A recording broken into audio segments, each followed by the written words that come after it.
exactly. But I just thought it was really horrible this morning listening to Patty's show and hearing, I'm not going to call the caller out, but hearing this guy, just ludicrously throw her out when I know for a fact, because I was actually with JP at the time, when she was concerned about how his revelations might impact, question to him was, "Are you okay?"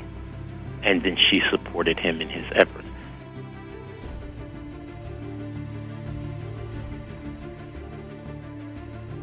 Knowing this was discussed yesterday on my program and other programs, you also unfortunately bring this upon Senator Amanda Shelton's office, and we have not sent her any questions. Have you spoken to her about your plan of action? No. I've pretty much kept my work with Senator Shelton separate. She knows nothing about this. This really caught her off guard.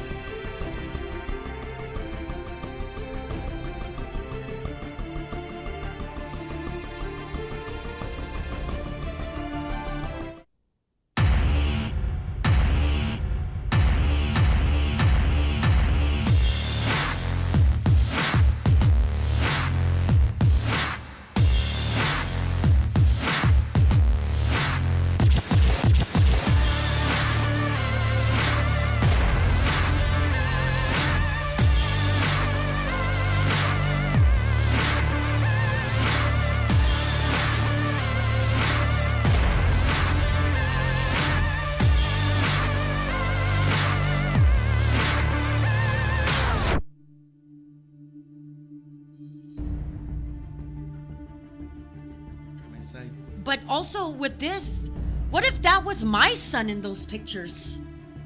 What if that was your son in those pictures?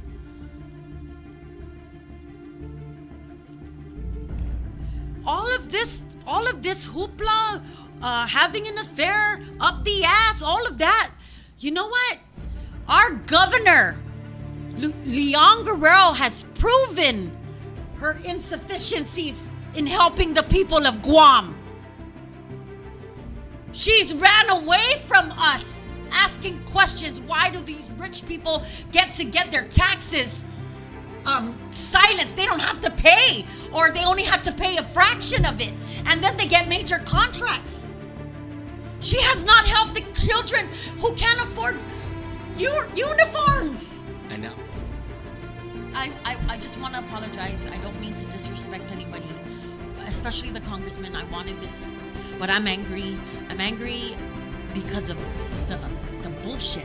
Hey, imagine how the congressman feels. The families, the wife. Imagine. Even John Paul's edits. He wrote his comment, and then he wants to edit it and put someone's husband's name there. That man, that husband, it's service man, right? He is a veteran. You just shamed him. You think this is a joke? People's lives are in danger. I hope the feds come in there and fucking chew some ass.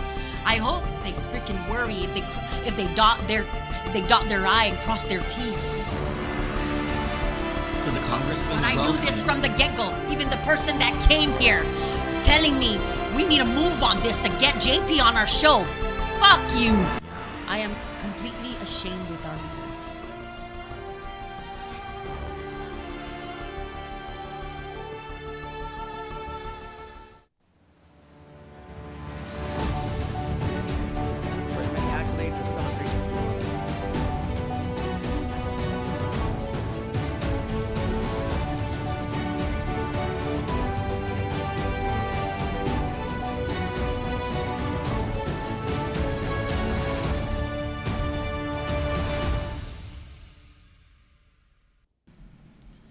Buenas, Micronesia. I don't know what he was waiting for. I was waiting for her. It was like 2 seconds. I'm Johnny Rosario. And I'm Troy Torres. Welcome to Candid News on September What's today? September 6th, 2019. It's Friday night. Yay. We don't really have a weekend. We go to church. And that's the weekend. How was everyone's week? Andrea Pellicani was telling me that she's really glad that the week is over because it was filled with news. It really was. And actually tonight we have a lot of news. We might save some of it for tomorrow just because it's just a little too much. Yeah, but we wanted to get you guys the hot and heavy stuff. Yeah, we sure did. How did the professionals say it? Wait, no, they say, and our top story. Well, not our top story, but hold on, let me just. Oh, did we find out who bought stuff in the Philippines and who said no?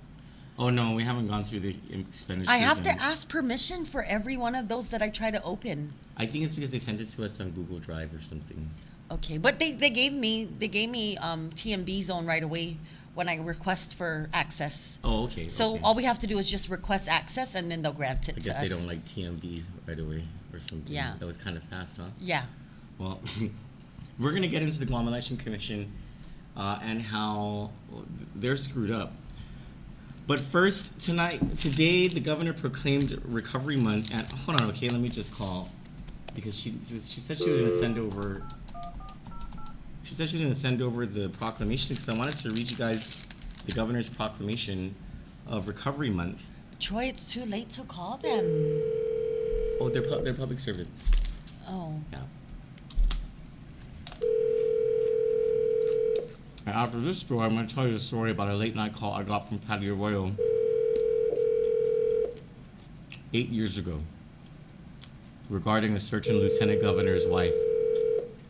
And then we're going to play that. Oh, that's what you sent me today? Yeah. It's an oldie but goodie that someone sent me today. Damn, Janella, the one fucking good news story we had about the governor. Just gotta fuck that up. Hit and miss. well, we're not going to ignore it just because Janella didn't send it to us. Yeah. So, kudos to the governor because she proclaimed September as National Recovery Month. It's just Guam. It's not everywhere. No, it's everywhere. It's part of a whole thing. Oh. It's like when did I ever tell the story about how Doris Uggan wanted us to proclaim, I think it was Veterans Day. Don't we have a holiday for that? So Governor Eddie Calvo, he loved Doris Uggan. She's the executive director of the Serve Guam Commission. And Doris was like, she runs the whole Ada clan in Jotnia, or Ma'anyao, I think is the clan. I don't know what's... The ones who own Mini Kamashili store. Oh, okay. You know, Baby Joe Tamilo's family, Kelly's Okay. Tamilo's family. Oh, actually, Dr. Jolene Uggan is Doris Uggan's daughter. Oh, cool. Yeah. So, but Doris she always had to have her way, and she always had to have 13 proclamations a year. There's only 12 months in a year. Like everything, and she was very proud of her job. So she was very passionate about her job. She did her job very well. But every time Phil Leon Guerrero or Artie Gibson would come into my office and be like, Doris has another proclamation. And I'm like, what is it this time? It's Veterans Day. And I said, we're not fucking proclaiming Veterans Day because that's already an act of Congress since like 1920 something or something like that, you know, like, and then they come back and I'd be like, tell her no. And they come back and they'd be like, Doris is threatening that she's going to go see the governor. And so I'd be like, well, then tell her to go see the governor then. I don't care. That's stupid. Why are we going to proclaim something that's already a national holiday?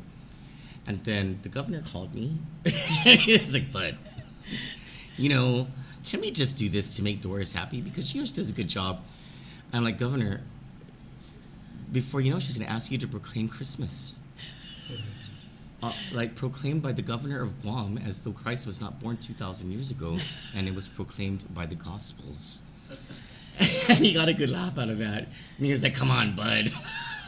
Can't we just... So we proclaimed Veterans Day one year, and we had to proclaim it every single year, because when you give Doris an inch, she takes a fucking mile. And so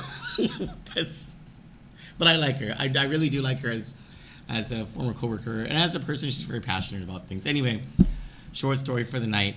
It's National Recovery Month. The governor proclaimed today. I wish we had the words from her proclamation, which probably were written by someone at the Department of Behavioral Health and Substance Abuse. Nonetheless, the governor put an emphasis on this. And as you all are well aware, we are In recovery. We are recovering people. Yes. Many we people are on not. this island. We are not. We don't. We're not as involved as we should be, but we'll eventually get there because I'm still recovering. She will eventually get there. Yeah. I will be involved with myself. And I will advocate through Facebook and every funny recovery meme that I can find and every inspirational thing that I see on Jessie Mendiola's Facebook page. And mine, of course. And Bianca Borja, hers, of course. There are many people who post. And also the chronics. Also the I fucking love the chronics. You know, When I read that shit, I'm like this. I don't miss it. me, I'm like, What? I wonder if I ever was like that. or like, I'm so happy that Facebook wasn't around in my 20s. But yes, I will eventually get more involved. I'm just Good still for you. recovering in this. Like, what do you want to do? Like, when you get involved in I want to help. I want to, as soon as Kandit's able, I want to employ everybody that wants a second chance. And it's going to be there for them to take it. If they don't take it, they can, don't let the door hit their ass on the way out. You know, because being in recovery, there's certain people that believe relapse is a process. And I don't believe that, not 1 second. Man, I wish I could pull it up real fast. Jesse Mendiola mentioned something about that. Mm-hmm. He was commenting on how, I think it was the woman who recently was released on pretrial release. Maria Antalan, I read that.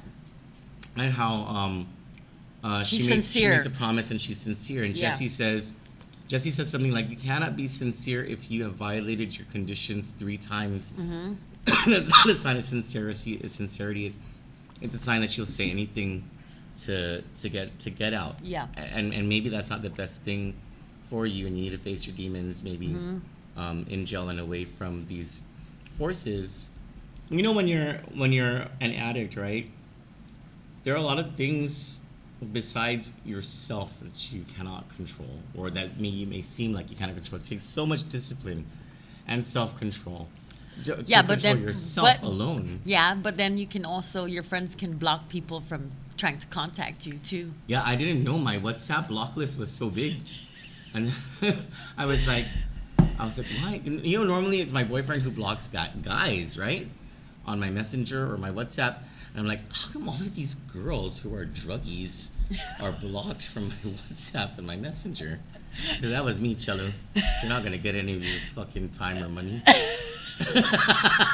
We don't have time for that right We now. don't have time for that. We need to set ourselves some boundaries. Well, thank you, Cello. Thank you. And I didn't unblock them. You're still my friends. I just have to work on me, you know?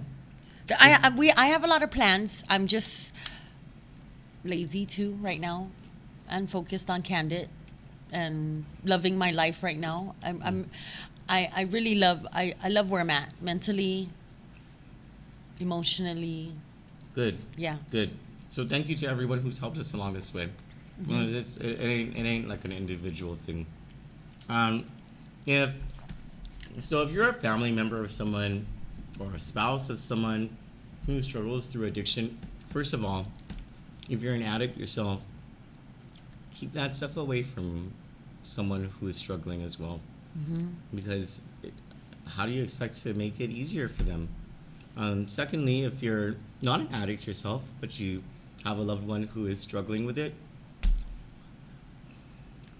I don't know, God be with you. Because it's not You get so, especially if you're a husband or a wife, you get so intertwined and mentally fucked up, you know? Yeah, because yeah. you believe it's your fault. You believe you didn't do enough to help. But as an addict, the addict has to want to stop. There's nothing you can do. You can't dangle jail. You cannot dangle your relationship. You cannot dangle the kids. Yeah, Because don't be they fucked don't, up, because that's they not don't, gonna help they don't. anything. No, it's not about being fucked up. It's about setting boundaries, saying, okay, we're gonna leave you if you so and so. But Setting boundaries for yourself, though, as the person who doesn't want to enable that behavior. right, but no matter what you dangle in front of them, it's not about them being selfish. It's the addict. They will always, if their mind is there, they're always gonna choose the drug, no matter what. It doesn't matter. You're gonna kick them out of the house. You're gonna take away all their money. They're gonna go to jail. It doesn't matter. No. It's a very powerful drug. Very powerful drug. And then there was news earlier this year about the finding of heroin in someone's car. Man, this is a scary thought, guys. Be careful when you go to the doctor, or a loved one goes to the doctor, and they begin to prescribe them pain medication, like what's it called, Percocet, Vicodin. stuff like that. Those are, they used to talk about weed as a gateway drug to harder drugs. Well, for sure, Percocets, Vicodins, OxyContin or something. It's hard to get that now, but Those are gateway drugs to heroin, because it's like essentially the same thing, just in a different form. Yeah. When one's cheaper than the other, and it's the heroin that's cheaper. So, good on the governor for recognizing it. I was told. I'm waiting for them to come out with programs. My sister actually messaged me from the governor's or the cabinet conference room when the proclamation was having. She even sent me a snippet of the governor talking, and I said, "Sissy, don't punch the governor. Don't tell them you're Troy's sister. They're gonna kick you out." And she was like, "Man, bro, you read my mind." And I was like, "You're doing so well." So my sister is doing very well. I'm very proud of her. Mm-hmm. We run into trouble, and she's way more transparent than me, way more ballsy than me. And so you can imagine, she's gotten in a lot of trouble. She's a very smart girl. Danielle and I have history, but Yeah. because she's Troy's sister, I'm like, She didn't even know I was my sister. Her and Josh got into a whole fight. I made bets like, I bet you. And she's like, "Troy, tell this motherfucker that I Danielle bet him is 5 Gs. Is not your sister." I'm like, "Chilla, that's my sister." And she was like, "Oh my God." I just lost an argument to Josh. Anywho, so around, I want to say this was July, maybe June of 2011. Let me set the stage for you. It was a very tumultuous time for the very young Calvo Tenorio administration. The Guam legislature was trying to find every way possible to break the very long honeymoon that the administration was having with the people of Guam by this time. Like, everything the administration had done, the people were loving it, and it was the fight for the tax refunds. And the legislature was completely unpopular. And even still, they were fighting as hard as they could against Governor Calvo, because we hadn't yet passed the tax refunds bond. It was the most important thing that we could do that year, and we were fighting very hard. And it was long, long days. No one had taken a day off by this time. There were no vacations. Saturdays and Sundays were work days. I worked on my birthday. Everyone worked on their birthday. Easter, everything. I think only Governor Calvo probably took off for Easter to be with his family. So, Patty Arroyo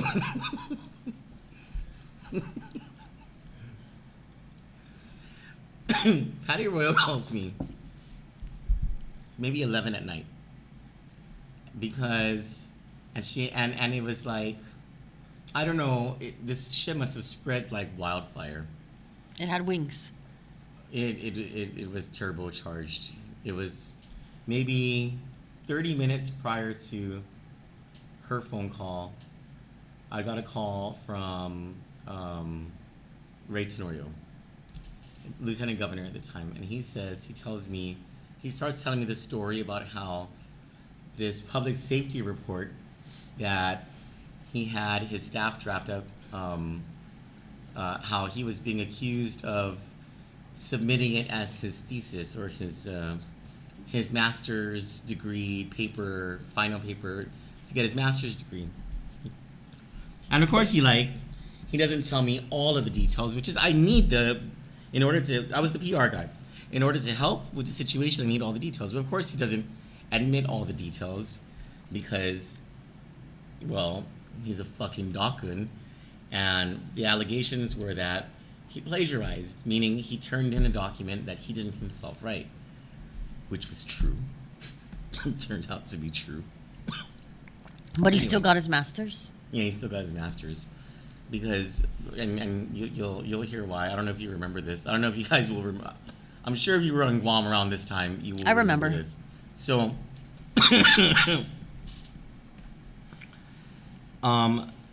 his wife at the time, Notch, gets on the phone, and she starts telling me she's super upset because a staffer of theirs, Sahara Defensor, who coincidentally works for Congressman Mike Nicholas now in his D.C. office, and another staffer, Michael B. Maggot, in the Lieutenant Governor's office, they were in a meeting with Naoko Shimizu, Ray's wife at the time. We call her Notch. And she was questioning them. She just said she was questioning them. And then she said that she lost her cool at the end. And they recorded it. My fucking heart dropped. And I was like, where's this recording? She was like, I'll send it to you now. Can you listen to it and let me know if it's bad? So I listened to it. I called her back. I was like,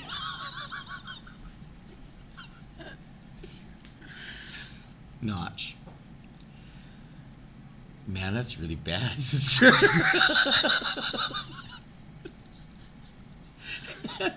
20 minutes later, I'm like, who has this? Where she's like, it's going around. It was leaked to somewhere. And I was like, well, I guess I'll be calling in the morning. Fucking 20 minutes later, Patty Arroyo calls. She calls me sweetie. She's always admired my work. She was very happy when I got the job. And you know that if there was anywhere that to break this story, you would break it on my show, right, baby? And it reminded me so much when what's his name was saying that, the John Paul Manuel's going to go on the Patty Arroyo show and she's going to have the exclusive. I was like, that fucking Patty, man. She's always trying to get that. Well, it worked because I thought about it and I was like, you know what, that is a good idea. Because maybe Patty will make Notch cry for the first time in her life. Because Patty's good at making people cry on their show. She just asks, she's like Oprah Winfrey or something. She asked this one short, right, Cello? She asked one short question and it's you wouldn't think you're gonna, but then you'll just start fucking crying. And she does that to everybody. Of course, Notch didn't cry. She didn't cry at all. There was no. I was like, Notch, don't even fucking crocodile tears anything, because it has to be sincere. People are gonna read into everything, and so this this recording went everywhere, and it's an oldie but goodie. I wanted to remind everybody about it. So, Chelo, can we play that for the people of Guam again?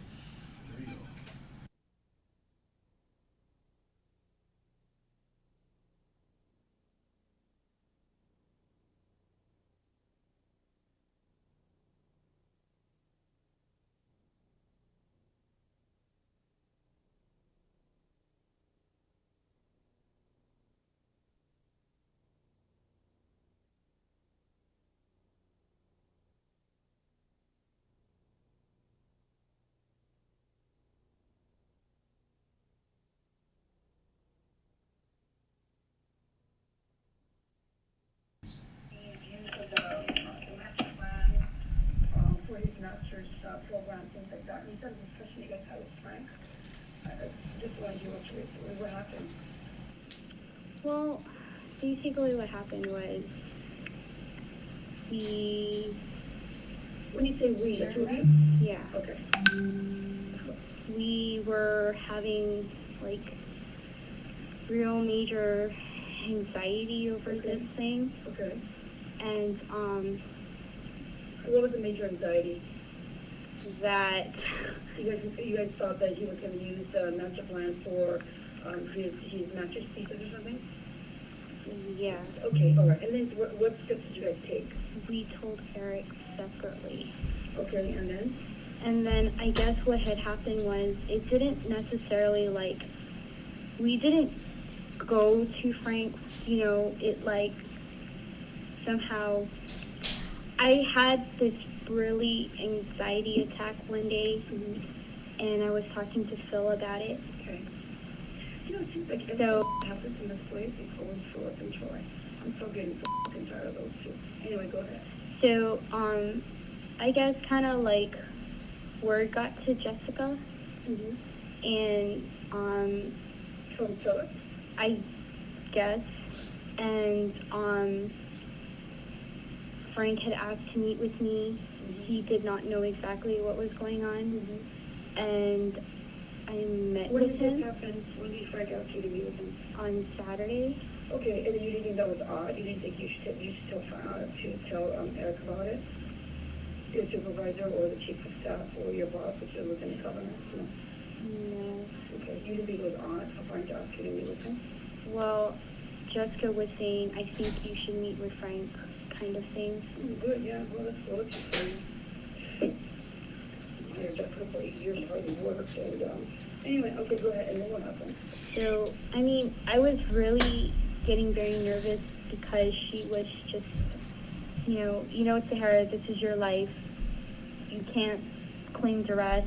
If somebody finds out about this, your life will be ruined. What would your life be ruined for what? If academic fraud really did occur and I did write it and I was... So you were ready to throw the LT under the bus. Okay, keep going. that kind of stuff. So I was really getting scared, and Okay. So it was just you that met with Frank? on Saturday, Okay. Did you meet with Frank? Yesterday, Frank, I was in the bathroom, leaving the bathroom. Frank said, I need to speak to you right now. Okay, so what happened to the meeting with Frank on Saturday? he just, Asked you what's going on? yeah, and he was asking basically what is this he was hearing. And then what happened? So I told him what happened. So that's what you thought was going on? Or that you suspected that he was going to plagiarize the document? Well, it wasn't like we were thinking, oh my God, I think whatever. It was, he brought us he came into Clearinghouse, the LT, and had asked Mike and I to meet with him. And he did, and he said he needed to turn it into UOG for class, for his master's project, and whether it meant he was going to, that came out as he was going to turn that whole thing in, and whether he meant he was just, working on something completely separate in the trip. so whether that meant he was going to use portions of it or use it to but that wasn't made clear. What came out to us, and that's why when we came out of the meeting, Mike and I spoke to make sure we both heard the same thing, and it wasn't misconstrued on either part, on our part, but we both came to the same conclusion. Okay, so then what did you tell Frank? The same conclusion that Mike and I came about. Okay. And what did Frank say? Well, he was upset, but he said, he'll make it right and he'll talk to LT. So basically, the conclusion with Frank was that the lieutenant governor was going to plagiarize the documents that you guys wrote. That was the conclusion that came out on Saturday. Yeah. And you two realized that was what was communicated to the governor, right? Frank told us that the governor was not aware. Really? Like you really trust Frank? So what would I tell you guys if I told you the lieutenant governor was called in by the governor and his chief of staff and then treated like a criminal today? How do you feel about that? You guys have no idea how pissed off I am right this very moment. I'm so disappointed in the two of you. Are you guys kidding me? What do you think this is? This is not a me. This is the lieutenant governor's office, and this is how you treat my husband? You know what, you two? Figure that out. Either resign or quit, because I'm sick and tired of talking.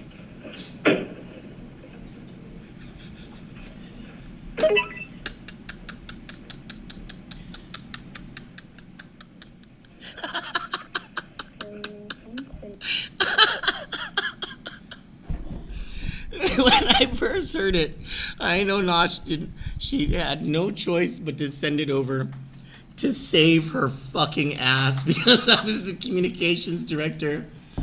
But I know she understood that in the beginning of it, she was talking shit about Philip Leon Guerrero and me. Yeah.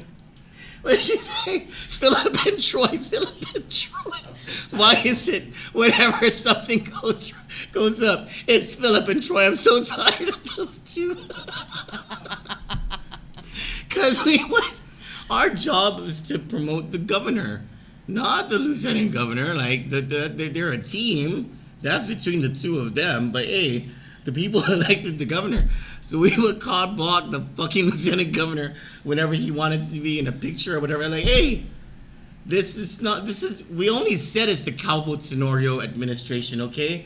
It is called the Calvo administration, buddy. Like, this is his show. You need to step the fuck back. And they didn't like that. So that's what Notch was talking about. And then she says, oh, Jessica, huh? We employ her for 8 years. There's loyalty for you. We employ her for 8 years. She hardly did anything. Oh, Jessica. Jessica was fucked up about that. Jessica Evaristo was Senator Ray Tenorio's chief of staff for a number of years. Brought over, she became the protocol director. Christine Calvo was a bitch to her. Anyway, so Jessica had a son in high school, a son in elementary school who had severe scoliosis and like needed several surgeries in order to survive. He was gonna die. And Jessica actually worked her ass off. So Notch was just so, like, she was just like, Blaming everybody. yeah, no, but she's just so nonchalant about it. She was like, oh, she hardly did anything.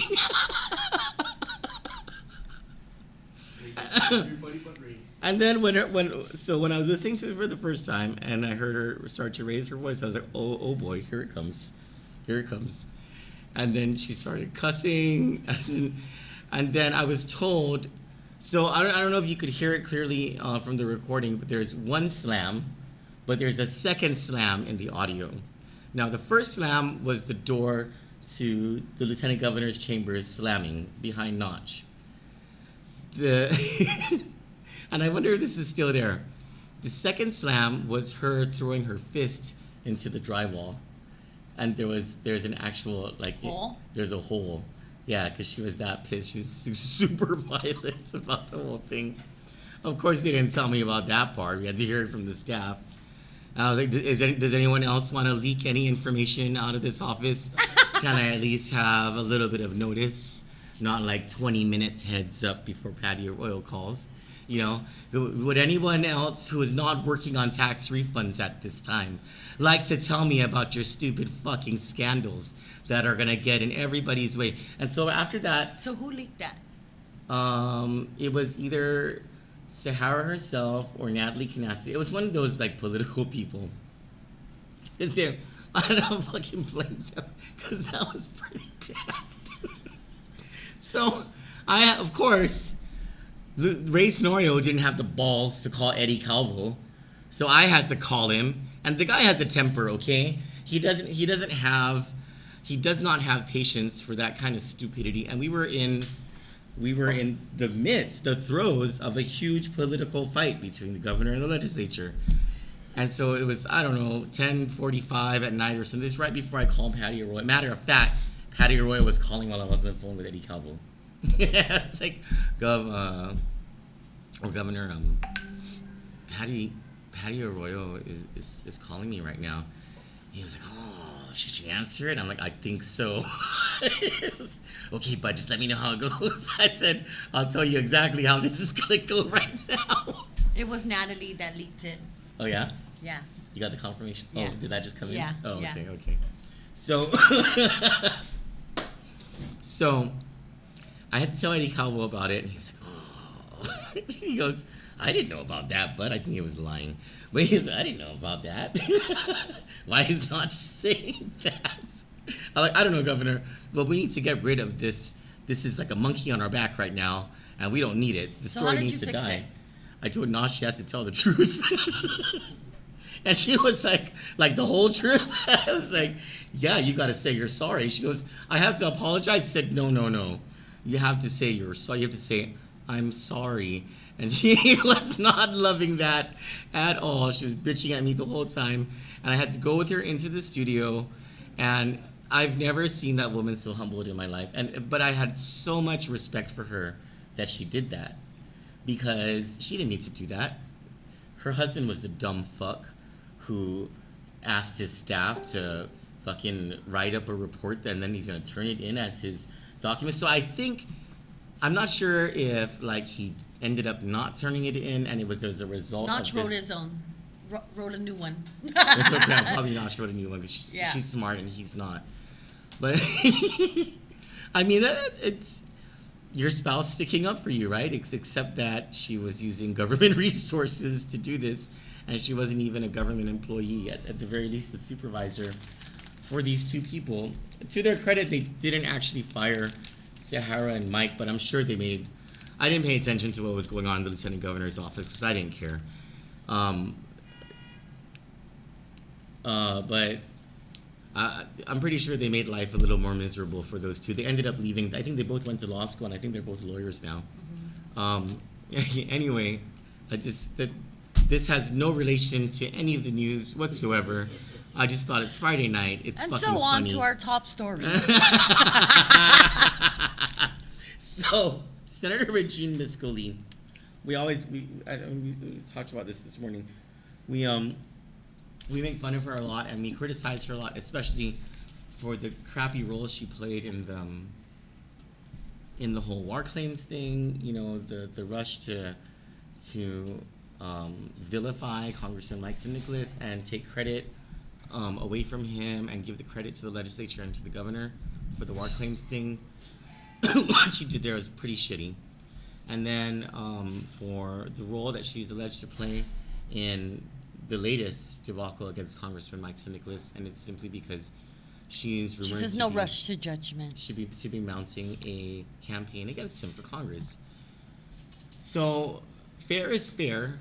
She did something that, in my opinion, and we've expressed this before about how we feel about teachers and their pay. She did something that would actually legitimately prioritize education funding, specifically funding for teacher pay on this island. I'm hoping she's watched some of our live shows about the teachers and the good work that they do. Well, she said that. So she sent us a statement about it, about how she knows teachers or there are teachers in her family or something like that. And so maybe I don't know. Maybe she did. Maybe this is coming from some personal experience. I'm not sure. But it's Bill number 203. Let me bring it up. It's a very short. It's a very short addition to the law.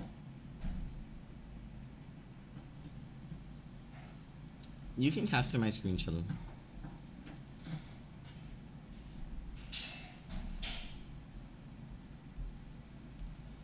So it's by her and by Vice Speaker Talina Nelson.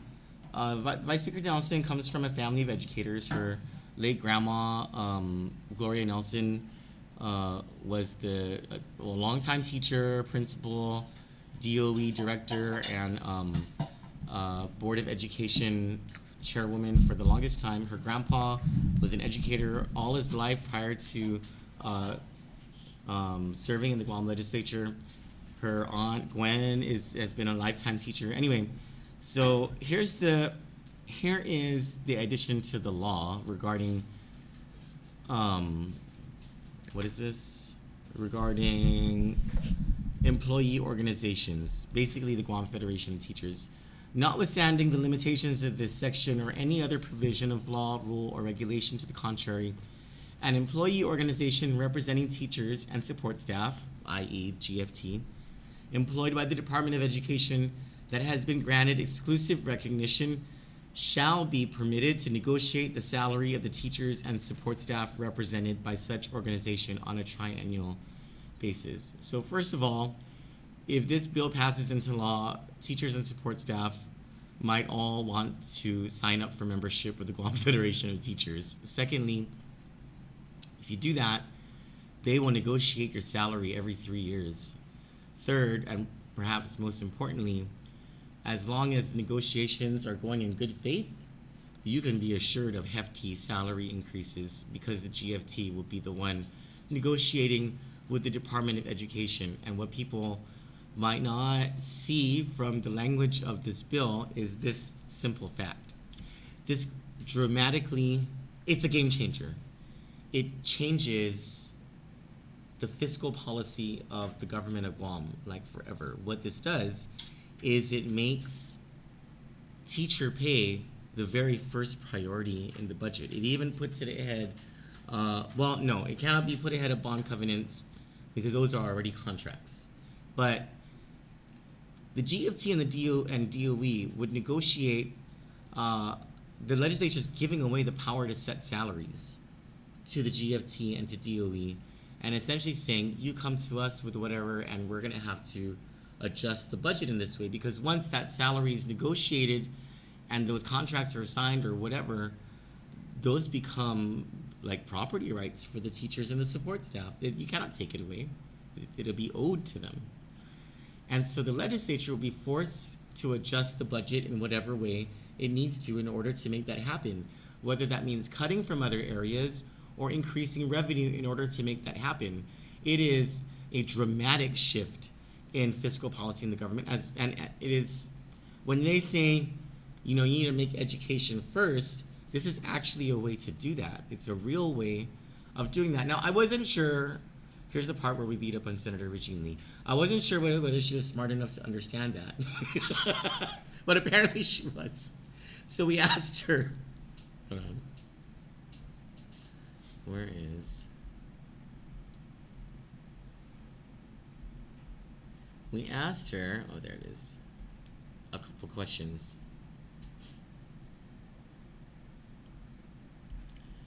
The first question we asked her was, by pushing for this mandate, do you mean to dramatically shift the government's fiscal policy by prioritizing public school workforce spending? The second question is, why are you so interested in the welfare of public school teachers? So she combines those two questions into one answer. As a mother of 2 girls, I know the powerful impact a good teacher can have on our lives and the lives of our kids. Teachers are some of the most underpaid professionals in society. While most of us say education is the silver bullet against poverty or economic pain, our laws aren't always on the side of teachers or their students. Vice Speaker Nelson and I introduced this bill because collective bargaining, workers coming together to protect themselves and their value, has continually advanced the cause of working families. I worked with farm workers, teachers, and others in DC to secure rights only organized labor could win. For me, collective bargaining does more than shift financial priorities. It redefines who has the power and who doesn't. So I guess she does clearly understand the impact this will have on the government's fiscal policy. So then we asked her, should this bill become law and DOE and the GFT negotiate salaries for the fiscal year 2021 budget, what will you do, because she's a senator, to make sure the majority of senators agree to an increased DOE budget? She says, like the GovGuam health insurance program, our government recognizes that we have an obligation to make good on our contracts. With an appropriation or not, we pay insurers the premiums they are owed because we are under a contractual obligation. Why should a contract with teachers be different? Moreover, I trust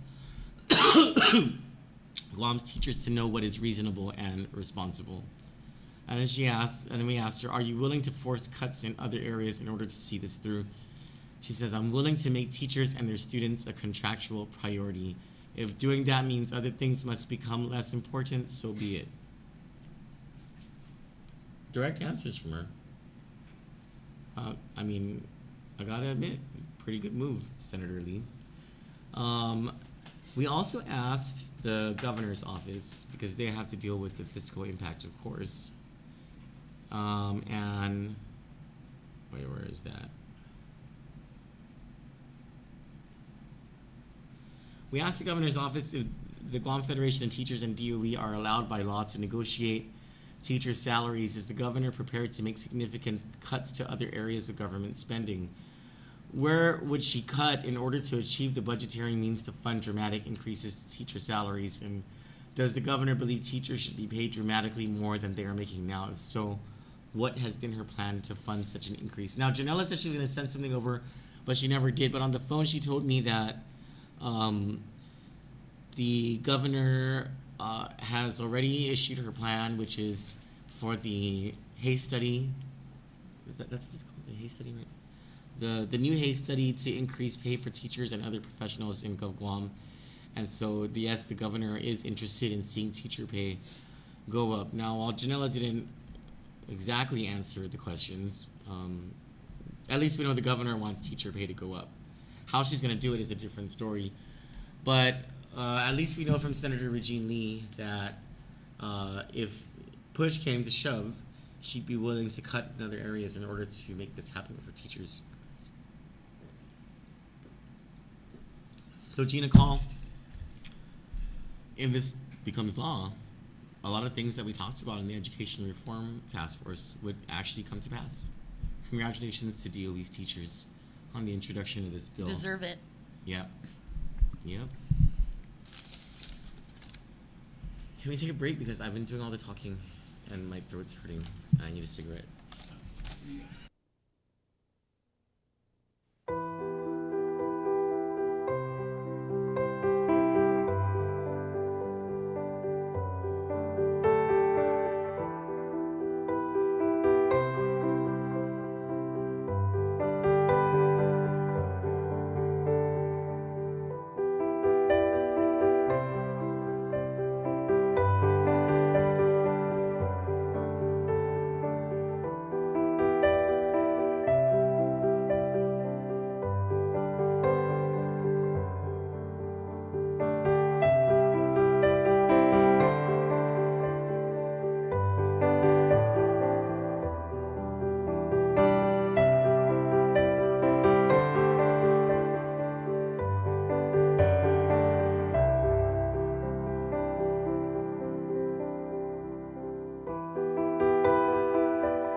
exactly. But I just thought it was really horrible this morning listening to Patty's show and hearing.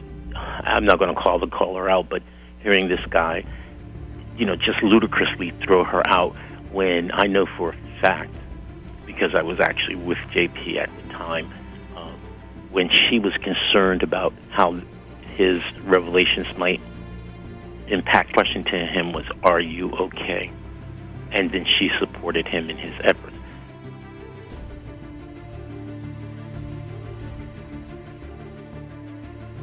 Knowing this was discussed yesterday on my program and other programs, you also unfortunately bring this upon Senator Amanda Shelton's office, and we have not sent her any questions.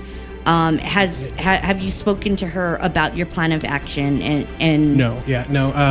I've pretty much kept my work with Senator Shelton separate. She knows nothing about this. This really caught her off guard.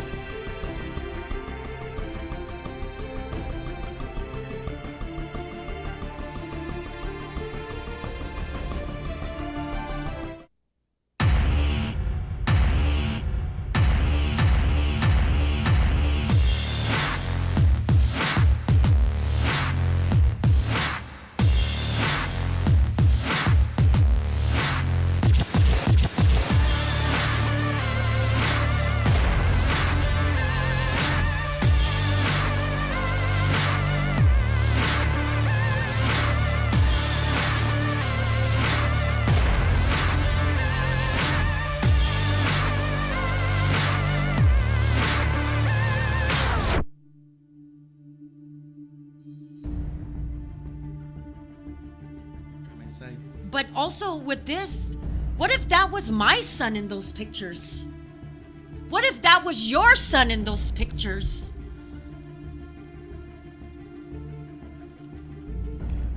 All of this hoopla, having an affair, up the ass, all of that.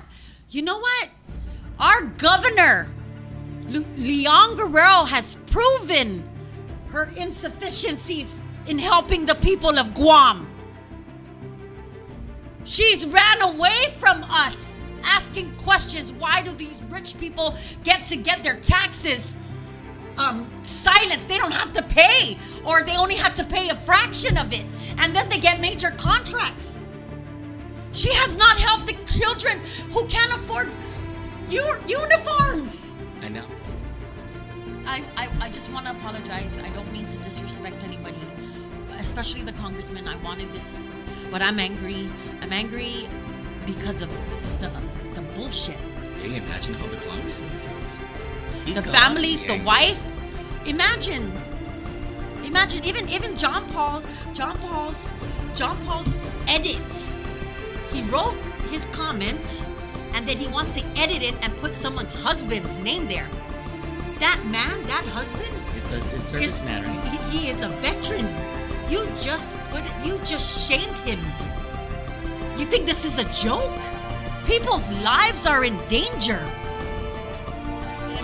I hope the feds come in there and fucking chew some ass. I hope they freaking worry if they dot their I and cross their T's. So the congressman. But I knew this from the get-go. Even the person that came here telling me we need to move on this and get JP on our show. Fuck you. I am completely ashamed with our leaders.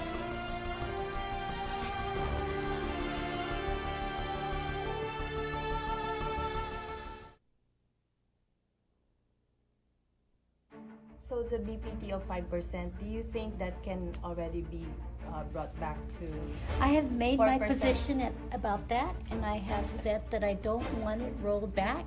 I'd like to see what fiscal year 2020 and fiscal year 2021 gives, because as a result of what has happened, we were able to actually also close the gap as a result of President Trump's Jobs Act legislation that took away about $68 million from our general fund. So those are the kinds of things that I am really looking at, Heidi, before, and like I have said, I have spoken to many business leaders also, and they are okay with the 5%. Will that stay? I mean, I would like for it to stay, and I'd like for it to stay forever.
Welcome back.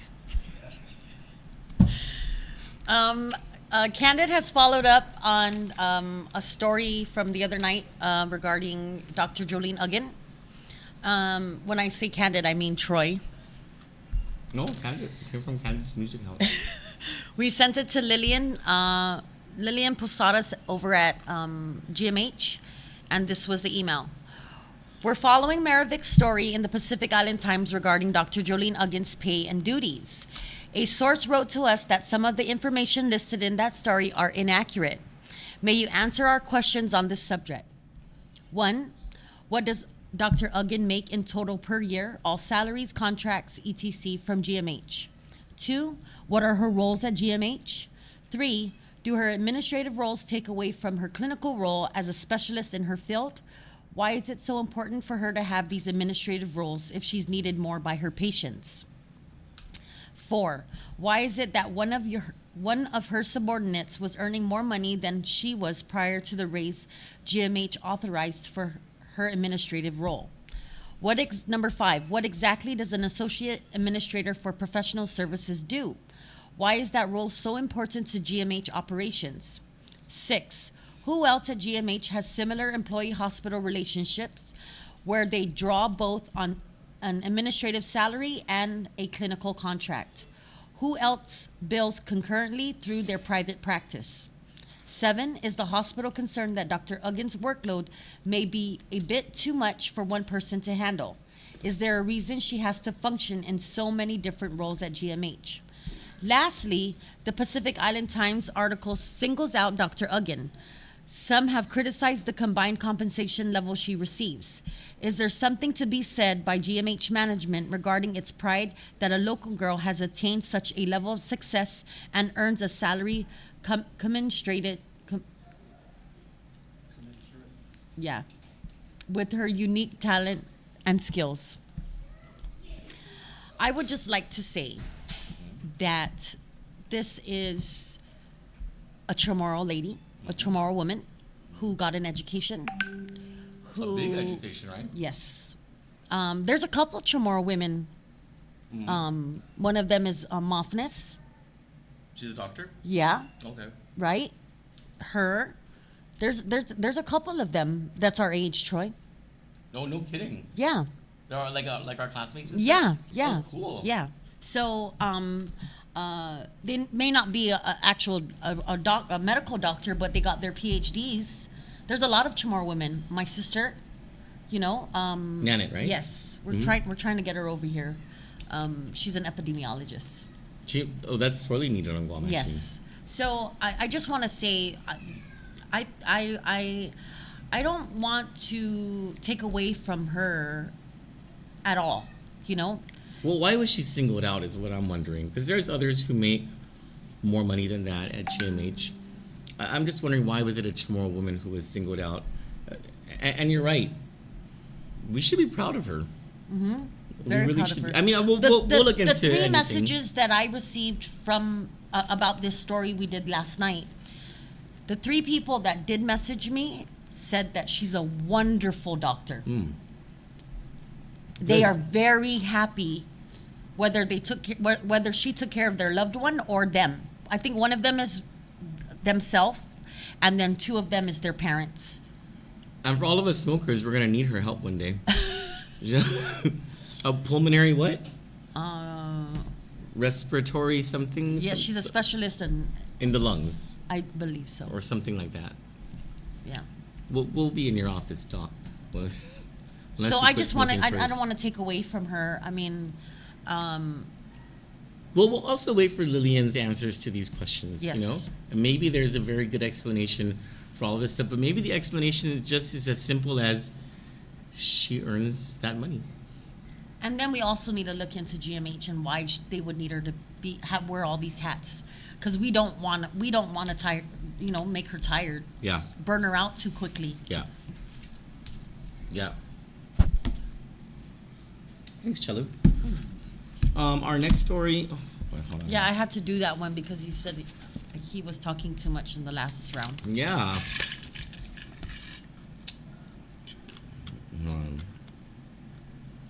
Oh. Our next one is about Charissa. Not only about her, it's a whole cabal of corruption over at the carnival, and the bid rigging. So, hold on, let me just pull this stuff up. Sorry, I should have cued this while we were on break, but we were busy pulmonarying our lungs with cigarettes.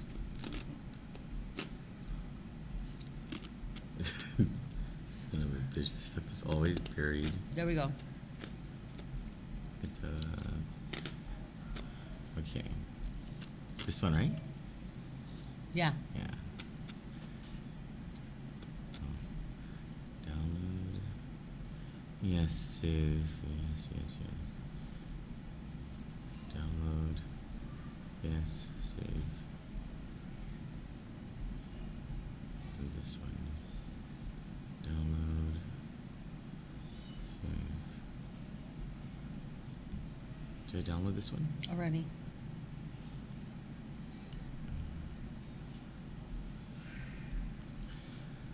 So, Angel Sablon from the Mayor's Council replied to our FOIA for the procurement documents from the carnival. Remember, maybe it was 2 weeks ago, we brought you the story of how a company called Sanku, Sanku, LLC, which is a limited liability corporation that is, well, They have two business licenses.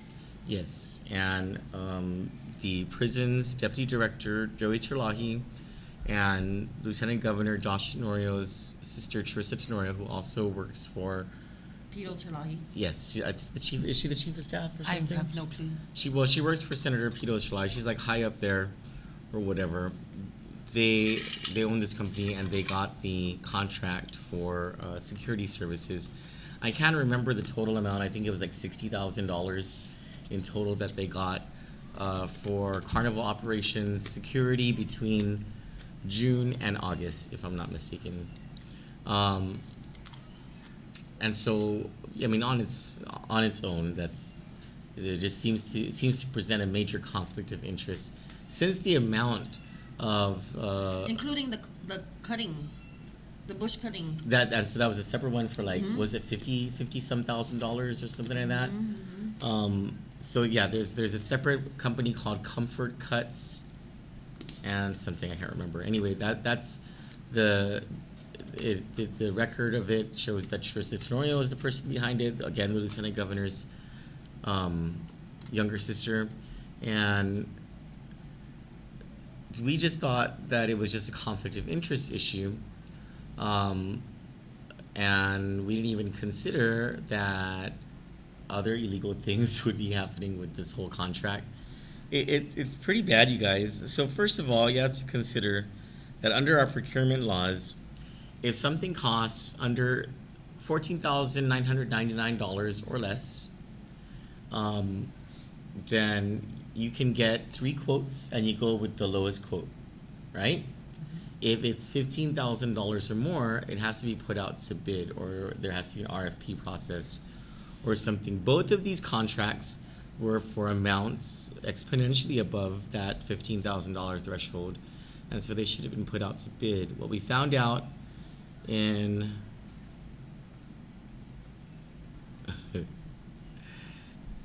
here is the, go ahead and cast to my screen.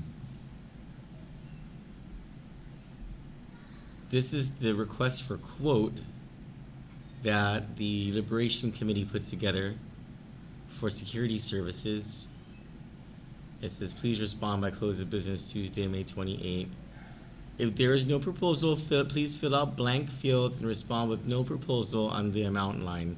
This is their way of baiting a sole source contract, so they don't have to go through any procurement process. But there was more than one company that put in.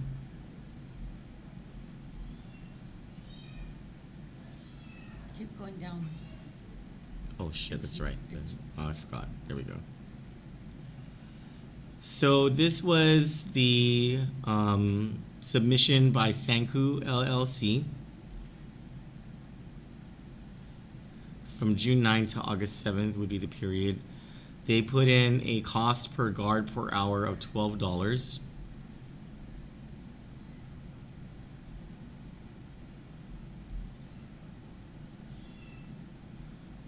This is their business license, which was paid for very coincidentally a month before the whole thing started.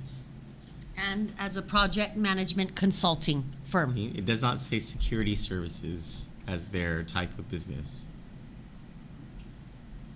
So they have their LLC. Their certificate, issued on the 30th day of April. And then a DBA, right? And then they put in for their business license as a security company. On June 12th. Where's Remember that date? The date right there says June 12, 2019. Okay. Then this is another, I don't know if you call it a proposal or whatever, put in by PISA, right? Yeah. Pacific Island Security Agency for $12.44 per hour. Per hour per guard. Okay. And this was received, and their rules say, the rules stated that they had to fax in their proposals. I guess the mayor still used fax machines. So this was submitted May 23, 2019, which is 5 days prior to the deadline, right? May 28 was the deadline. Did I read that correctly? Yes. Proposals have to be in by May 28. Close of business May 28. And the reason why they say fax it in, because that's the stamp date and time when these proposals come in. So that's why it's part of the rules and regulations. So total contract amount, $11,942. That's, that's below the $15,000.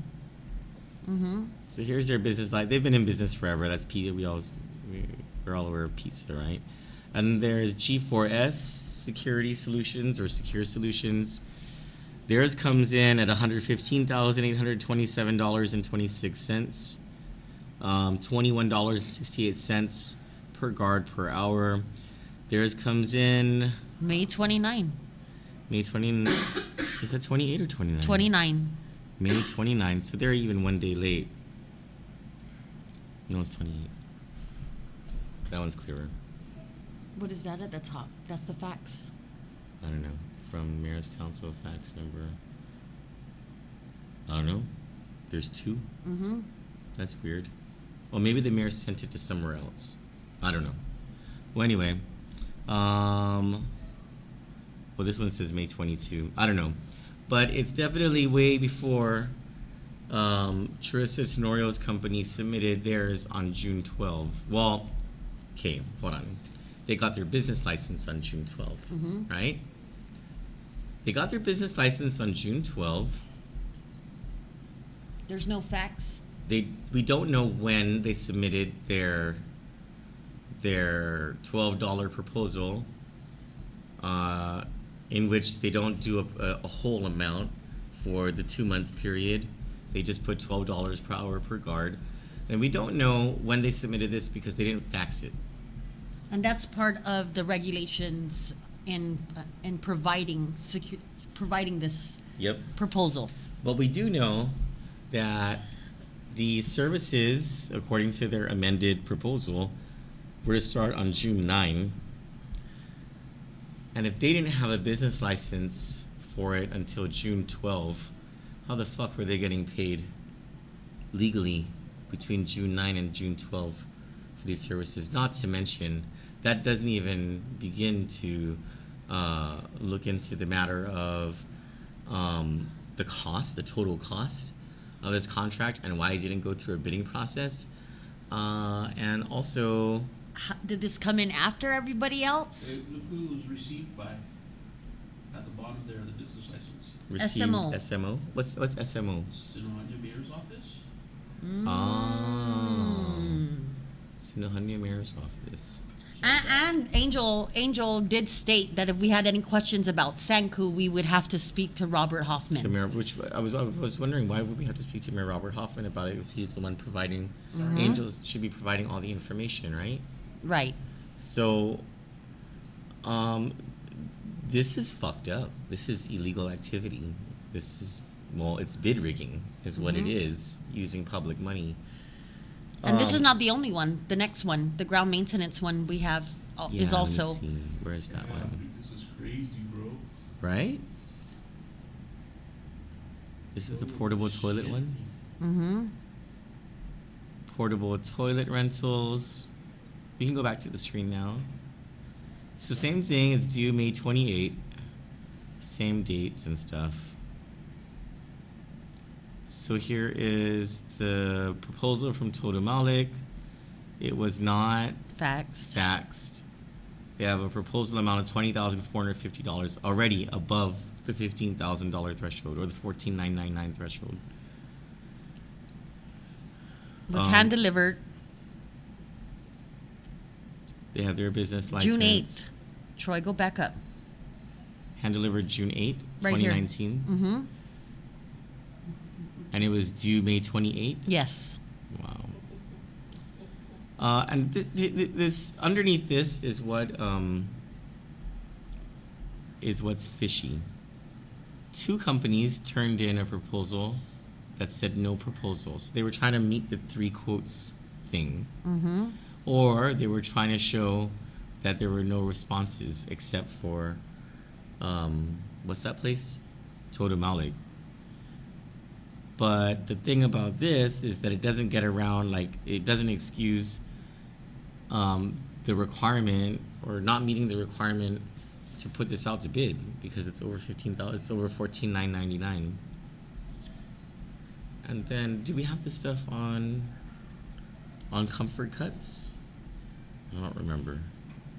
It should be there. I forgot my phone at home and I know it's on there. Oh, so this is so there was also, remember we were wondering why Sanku got paid for only a few days in the very beginning and then they got a second payment. And then all the payments after that were for 2 weeks apiece. Well, the reason is because of this whole business license thing. They were operating without a business license. Mm-hmm. Now, here's the thing that we need to ask the mayors. Exactly, if you were going through the phone book under security services companies to get your 3 quotes, how in the fuck did you come across Sanku LLC if it wasn't even a business at the time? We need to ask it in your mayor's office. This is pretty bad, guys. This is just corruption. And it involves the lieutenant governor's sister and the deputy director of the Department of Corrections. And it's just like willy-nilly, we're just gonna take whatever. It's full of shit. And these people need to be held accountable for this. I mean, this is like in our faces. Mm-hmm. I know you want to say something. I know you want to. Don't make me be the only one to talk. No, I was just about to say what's next. I don't know. I would think the public auditor should have something to say about it. Like, I don't think we should wait. what do you think we should do? Write a letter to the AG. To the Honorable Levin Camacho? Yes. We And, can do that. and from there, Kandit did their part. Okay, at least we did our part, right? Yes. Should we file a police complaint? I don't know. Is that what happens? I don't know. I don't I don't think- remember. You know, we've done this so many times I think that to no avail.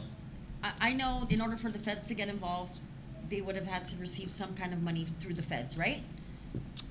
Some amount, like yeah. $10,000 or something. I think so annually. So this doesn't.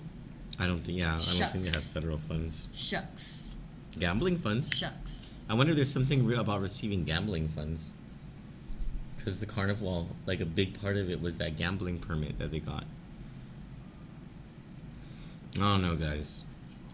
It's inexcusable, especially because these are relatives and these are highly placed people in the government and the sister of the lieutenant governor.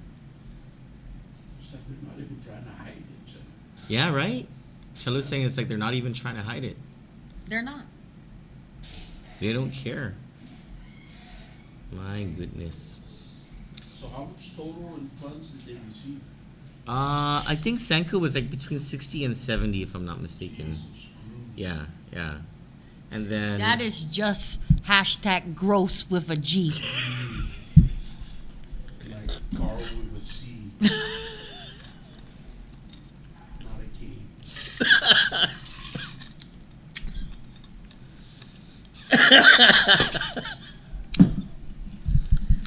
Oh, okay. We need to get to our final story because I'm Fading? fading. Yeah, and our final story is something that's gonna make us angry. So, it was reported in the news that John Paul So Manuel, for our top story, it was reported in the news that John Paul Manuel filed a complaint with the Guam Election Commission. at 5 p.m. 9 months after Congressman Mike Nicholas filed a complaint with the FBI. Yeah. Well, you know the rules. Yeah, the He rules who are files the complaint first. gets the bite at the apple, right? Yeah. But Congressman Nicholas released a statement, and well, it's the best point to be made about the filing of this complaint, and it's this: we have not received a copy of this complaint. Again, it is clearly orchestrated to cause maximum political damage by being filed at 5 p.m. on a Friday, 3 a.m. in D.C., so we are unable to receive a copy to review and comment. All allegations of my wrongdoing are baseless, and we will reveal this over the course of any due process. Let's talk about due process for a second here with the Guam Election Commission. So there was another email. We were busy with emails today. Another email that we sent to Maria Pangilinan at the Guam Election Commission, and then we can have a little discussion about this. Buenos Maria, may you please answer our questions? And she did not answer our questions, by the way.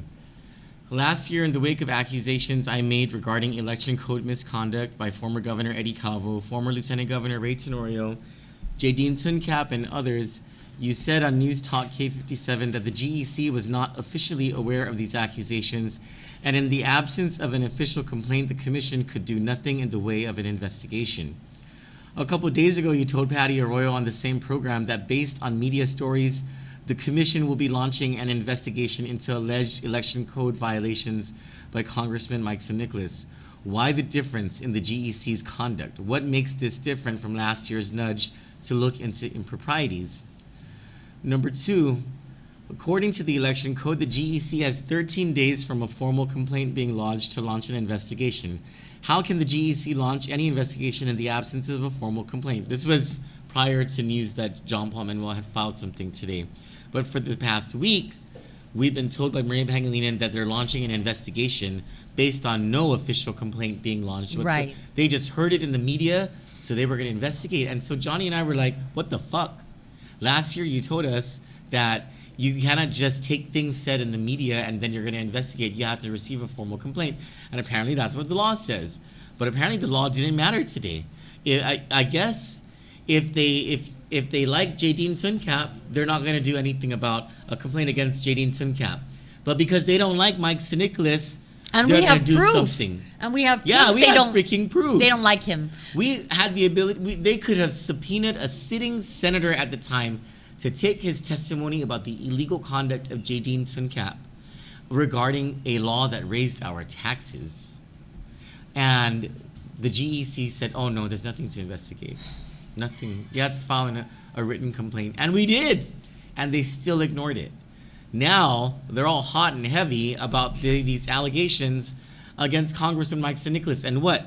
Just because they don't like him? Because he they're didn't gonna sign their break pledge. the law? Yeah, let's talk about some of the members of this commission. But, well, actually, we bring it up in, in the next question we asked. Will you recommend the recusal of GEC Chairman Mike Perez, considering his relationship with a woman who is known to be aligned with Congressman Nicholas's accuser? Why or why not? And lastly, will you recommend the recusal of GEC member Ken Perez, since he publicly has called for the removal of Congressman Nicholas from the Democratic Party of Guam? Why or why not? Let's talk about Mike Perez first. Now, Mike Perez, let's go to Guam or gec.guam.gov and look at the members of the commission.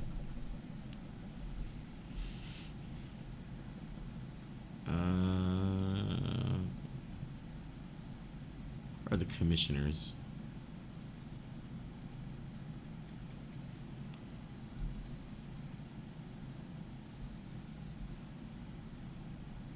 Their last meeting was July 18. It should have a roster of the members. Let's see who they are. All right. Michael J. Perez is the chairman of the Guam Election Commission. Michael, okay, I know Mike Perez. I worked with him for years in the Calvo administration.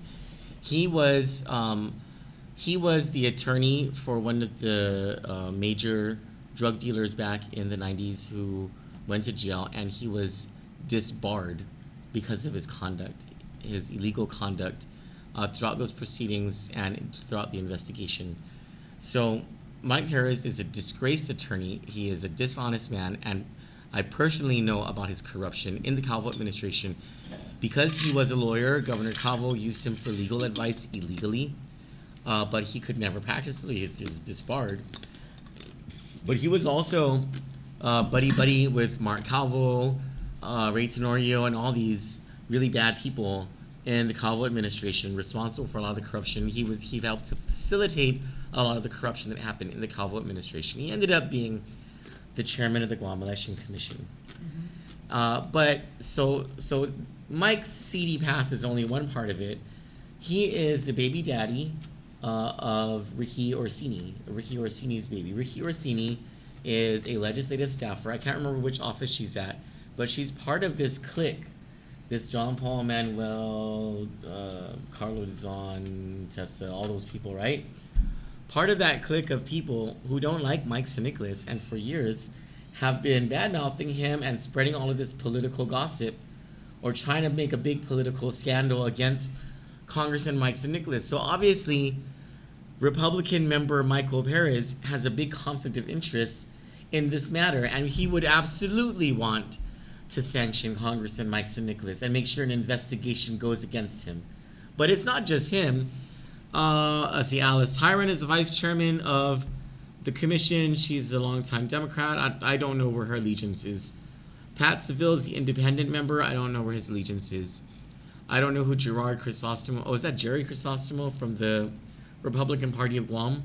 Mm-hmm. Tony Gumatauta from PD. I'm going to guess she's Republican. Joseph Mofnis, I believe, is a former GPD, right? I don't know.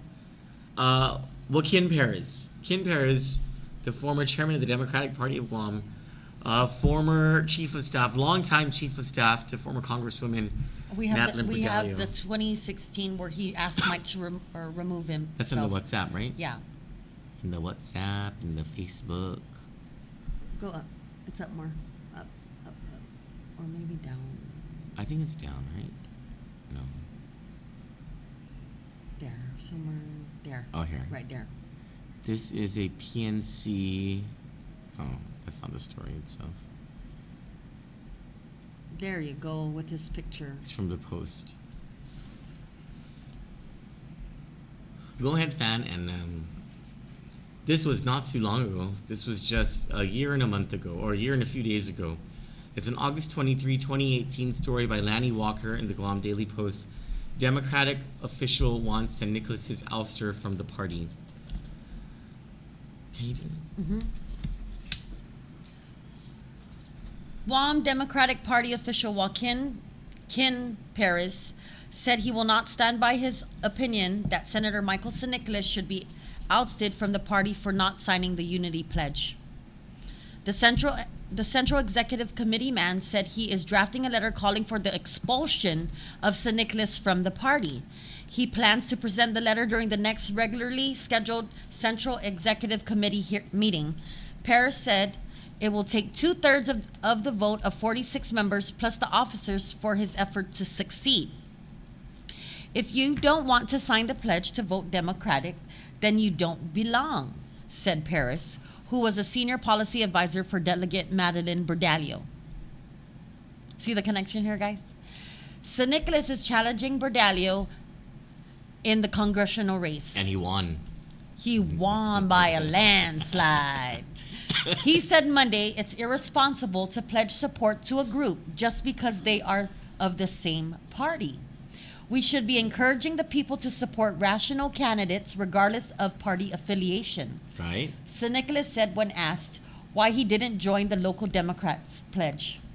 St. Nicholas Chief of Staff John Paul Manuel said on Wednesday, I think we've said our piece with the issue and don't wish to comment further.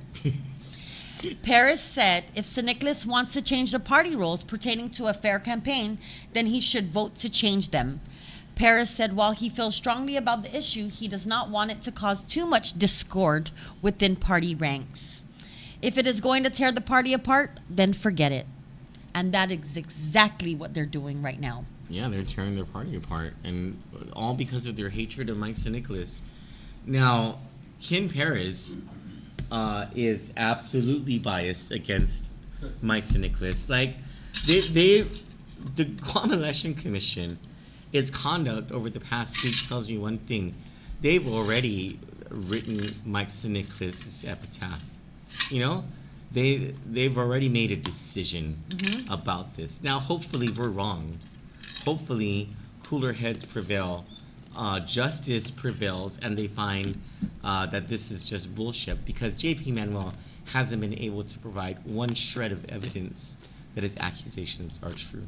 And he only pursued this whole complaint in the Guam Election Commission after he found out that Congressman Mike St. Nicholas filed a federal complaint with the FBI back in January. You a day late and a dollar short, buddy. No shit, man.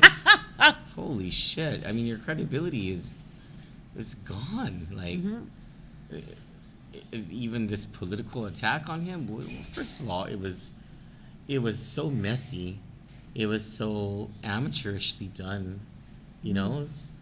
Because they planned the coming out of the closet with this a week prior to the Facebook comments on the soldiers at a karaoke bar. Yeah. Maybe if they didn't do it at a karaoke bar, maybe they would have heard and actually fathomed and thought about their plan. But because the music was probably too loud and the person couldn't sing because they were doffy, hashtag, they would have seen that this plan wouldn't work.